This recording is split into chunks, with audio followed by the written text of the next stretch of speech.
दोस्तों आज हम पढ़ेंगे regulation of acid secretion bye stomach gastric glands.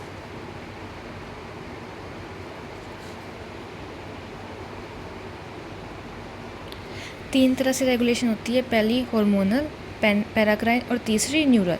Hormonal मतलब कुछ हार्मोन्स हैं जो इस गैस्ट्रिक सिक्रीशन को इंक्रीज़ करेंगे या कम करेंगे। सबसे पहले उसमें से है गैस्ट्रिन। गैस्ट्रिन हार्मोन जब रिलीज़ होता है ये स्टिमुलेट करता है गैस्ट्रिक ग्लैंड्स की सिक्रीशन को। बाकी जो हार्मोन्स है वो इनहिबिट करते हैं, जैसे कि स्टोमेटोस्टैटिन, सीसीके, सिक्रिटिन एंड जीआईपी। ये सब क्या करेंगे, गैस्ट्रिक ग्लैंड की सिक्रीशंस को कम करेंगे। ये हमारी होती है हार्मोनल रेगुलेशन। दूसरी रेगुलेशन है पैराक्राइन। पैराक्राइन से पहले एक ऑटोक्राइन वर्ड होता है और एक एंडोक्राइन और एक्सोक्राइन। जो ऑटोक्राइन होता है, ऑटो मतलब खुद पे, क्राइन मतलब सिक्रीशन। जो सेल, ये मान लो ये सेल है, इसने कुछ सिक्रीट करा और ये सिक्रीशन इसी पे आके एक्ट करेगी, ये होता है ऑटोक्राइन। दूसरा हमारे पास होता है एंडोक्राइन। एंडोक्राइन क्या होता है कि कोई सेल है, इसने कुछ सिक्रीट करा, वो ब्लड में गया और फिर किसी दूसरे टारगेट सेल पे जाके एक्ट किया, ये हो गया एंडोक्राइन। एक्सोक्राइन ग्लैंड क्या होता है, एक्सोक्राइन ग्लैंड के पास डक्ट्स होती हैं। ये कोई सेल है, सेल ने सिक्रीट करा, ये हमारे पास डक्ट है, ये डक्ट से जाएगा और फिर साइट ऑफ एक्शन पे जाएगा, ये हो गया एक्सोक्राइन। और अब हमारे पास आता है पैराक्राइन। पैरा मतलब जो पास वाला है। मान लीजिए ये एक सेल है, इस सेल ने कुछ सिक्रीट करा, जो इस सेल के साथ वाला यानी पड़ोसी सेल है, इस पे जाके ये सिक्रीशन एक्ट करेगी, ये हो गया पैराक्राइन। अब तो एसिड सिक्रीशन की रेगुलेशन में एक हमारे पास पॉइंट है पैराक्राइन। पैराक्राइन कैसे, ये एक व्यू है हमारा गैस्ट्रिक ग्लैंड्स का, जिसमें हमारे पास डिफरेंट तरह के सेल हैं।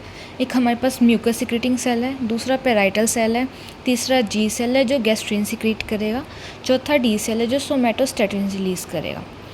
एक पांचवा सेल है ईसीएल जिसका नाम है एंटेरोक्रोमेफिन सेल, ये हमारे पास हिस्टामिन रिलीज़ करता है। अब क्या हुआ कि खाना आया, हमारे स्टमक को स्टिमुलस मिला, तो जी सेल ने गैस्ट्रिन रिलीज़ कर दिया, डी सेल ने सोमेटोस्टैटिन रिलीज़ कर दिया और ईसीएल ने हिस्टामिन।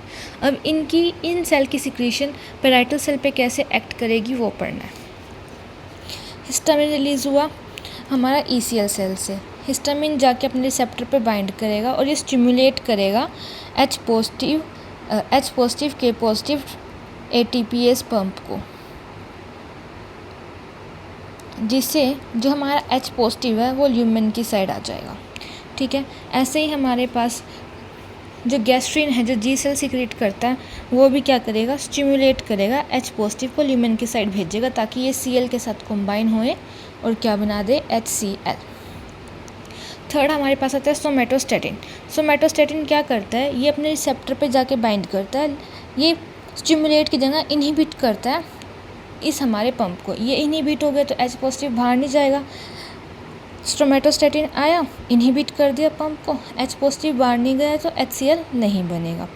अब हमारे पास आता है वेगस नर्व है। वेगस नर्व भी स्टिमुलेट होगी क्योंकि हमारा जो स्टमक है वो डिस्टेंड करेगा।